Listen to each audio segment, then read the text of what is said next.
Ladies and gentlemen, welcome to Chanel Jasmine, the best novel Chanel for romantic stories. Hai guys, selamat datang di channel Jasmine, channel terbaik untuk menyimak novel-novel romantis. Mohon dukung channel ini dengan subscribe, like dan share video-video yang ada di channel ini. Terima kasih. Kaisar Agung Seni Bela Diri, bab 697, pertunjukan akan segera dimulai. Sangat kuat, itu adalah kesan pertama Xiao Fei setelah bertarung dengan Luo Xiu atau Sura. Dengan jumlah bintang dalam manifestasi kekuatan mereka yang sama-sama 30, dan tingkat kekuatan yang hampir seimbang, Xiao Fei terkejut bahwa tubuh fisik Luo Xiu ternyata sangat kuat, mungkin setara dengan tubuh fisik seorang kaisar dewa tingkat awal. "Siapa kau sebenarnya?" tanya Xiao Fei dengan nada serius. Nama Sura belum pernah ia dengar. Namun, jika seseorang memiliki teknik tingkat kekaisaran sekuat itu, pasti mereka berasal dari latar belakang yang luar biasa. Xiao Fei tidak ingat pernah menyinggung seseorang seperti itu. Namun, dari semua tindakan Luo Xiu di balai lelang, jelas sekali bahwa ia sengaja memprovokasi Xiao Fei. Ini membuat Xiao Fei bingung. Rencananya sederhana, membunuh Luo Xiu, lalu menggunakan teknik pelacakan jiwa untuk mengetahui semua yang perlu ia ketahui. Tapi kenyataannya, Luo Xiu ternyata lebih kuat darinya, bahkan sedikit lebih unggul. Hal ini membuat situasinya menjadi rumit. "Aku adalah orang yang akan membunuhmu," jawab Luo Xiu dengan dingin. Sebenarnya, Luo Xiu awalnya tidak berniat memusuhi Paviliun Tianlu. Namun, setelah Xiao Fei mencoba mendekati Yan Yue'er, Luo Xiu tidak ragu untuk mengambil tindakan. Membunuh Xiao Fei dan membawa kepalanya kepada Xuan Kong Grandmaster akan menjadi langkah awal Luo Xiu untuk mendapatkan akses ke Tanah Suci Abadi. Luo Xiu tidak berencana untuk membuang waktu. Pertarungan ini harus diselesaikan dengan cepat, jadi ia langsung mengerahkan kekuatan penuhnya tanpa ragu. Boom! Aura Luo Xiu yang sudah sangat kuat meningkat tajam. 30 bintang yang melayang di belakangnya tiba-tiba bertambah menjadi 58 bintang. "Kau!" Mata Xiao Fei membelalak. Dalam teknik bela diri yang ia pelajari, hanya seorang kaisar dewa yang bisa menciptakan 58 bintang. Jika Luo Xiu belum mencapai tingkat kaisar dewa, berarti teknik yang ia gunakan jauh melampaui teknik tingkat kekaisaran yang diajarkan di Paviliun Tianlu, bahkan lebih kuat daripada teknik warisan Kaisar Tianlu. Pada saat itu, Xiao Fei menyadari bahwa ia telah memprovokasi musuh yang sangat berbahaya. Meskipun ia masih memiliki kartu as, Xiao Fei tidak ragu untuk memilih melarikan diri. Dengan penguasaannya atas hukum kecepatan di tingkat kelima, ia percaya diri dapat melarikan diri bahkan dari seorang kaisar dewa tingkat menengah. Namun, saat ia mulai melarikan diri, tekanan luar biasa tiba-tiba muncul dari segala arah, memperlambat gerakannya secara drastis. Ini adalah kekuatan hukum ruang, membentuk penjara ruang yang tak terlihat. Hati Xiao Fei tenggelam. Hukum ruang adalah musuh alami hukum kecepatan, karena hukum kecepatan hanyalah cabang dari hukum ruang. Jika kedua hukum berada di tingkat kelima, hukum ruang dapat dengan mudah menekan hukum kecepatan. "Hancurkan!" Dengan raungan, Xiao Fei mengayunkan pedangnya, pedang pusaka ilahi tingkat rendah dengan elemen ruang. Pedang itu memotong penjara ruang dan memungkinkannya melarikan diri dengan kecepatan tinggi. Namun, sebelum ia bisa bernapas lega, gerakannya tiba-tiba melambat hingga 10 kali lipat.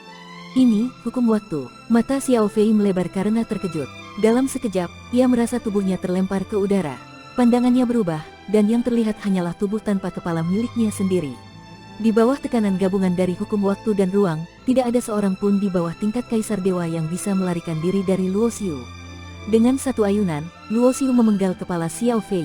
Namun, Xiao Fei tidak langsung mati karena tubuhnya yang berada di tingkat setengah langkah menuju kaisar dewa. Bayangan roda, kehidupan muncul di belakang Luo Xiu.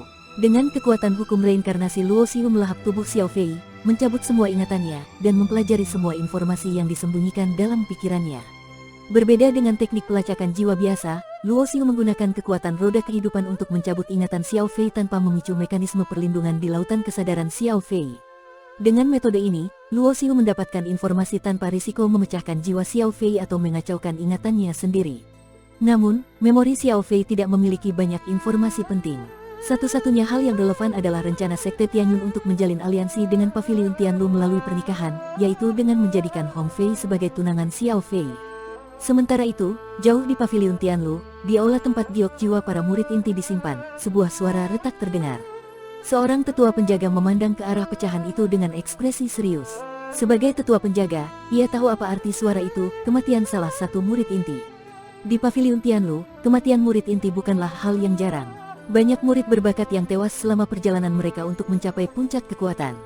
Namun, setiap kematian murid inti tetap harus diselidiki. Tetua itu mengangkat pecahan giok jiwa milik Xiao Fei dan menggunakan teknik rahasia untuk memulihkan kenangan terakhir Xiao Fei.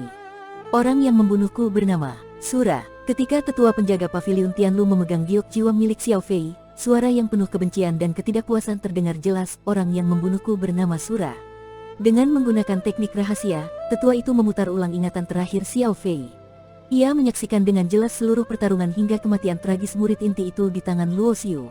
Di sisi lain, setelah meninggalkan rumah lelang bulan bintang, Hong Fei kembali ke tempat tinggalnya.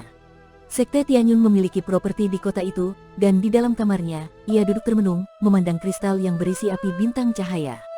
Bayangan Luo Xiu terus muncul di benaknya, seolah-olah terukir di pikirannya.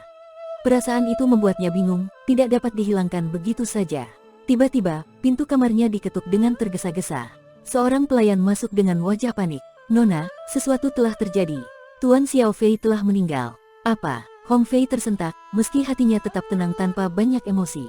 Bagi Hong Fei, Xiao Fei bukanlah seseorang yang ia cintai. Pernikahan mereka hanyalah hasil dari rencana gurunya, Liu Xiahan. Dalam hatinya, kematian Xiao Fei bahkan terasa seperti berita baik, karena ia tidak pernah ingin menjadi pasangan seseorang yang tidak ia sukai. "Bagaimana dia mati?" tanya Hong Fei dengan tenang, meskipun pertanyaan itu lebih bersifat formalitas.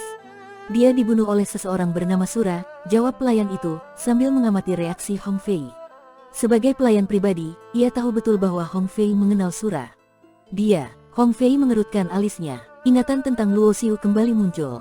Mengapa pria yang memberinya api bintang cahaya itu harus membunuh Xiao Fei? Hong Fei mengingat tatapan Luo Xiu di balai lelang.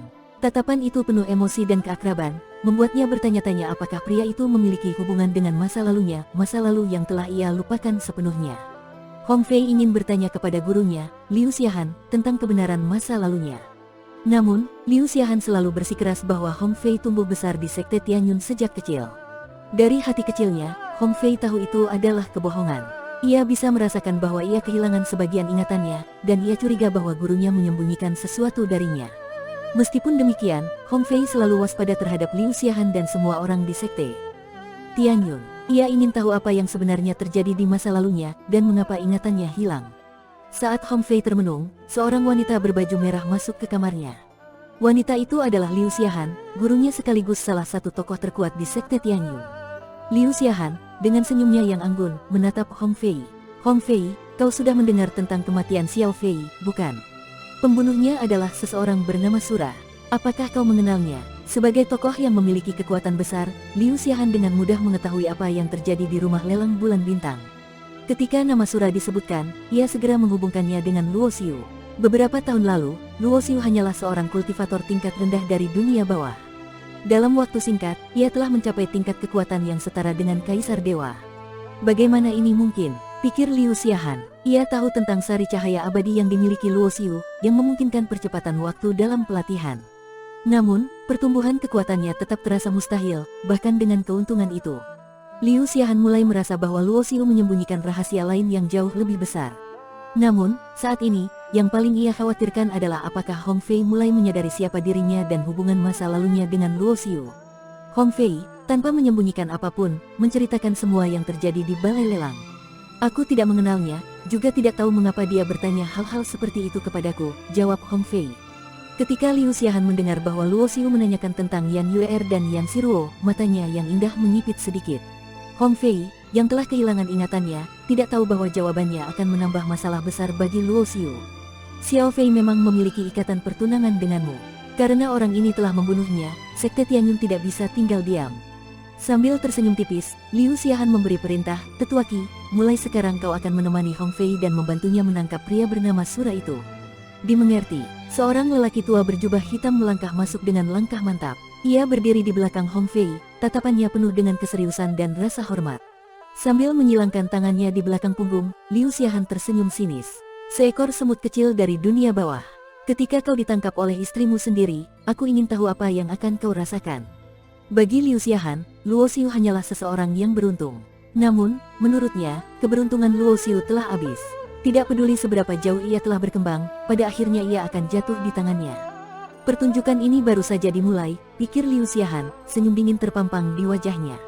Bersambung.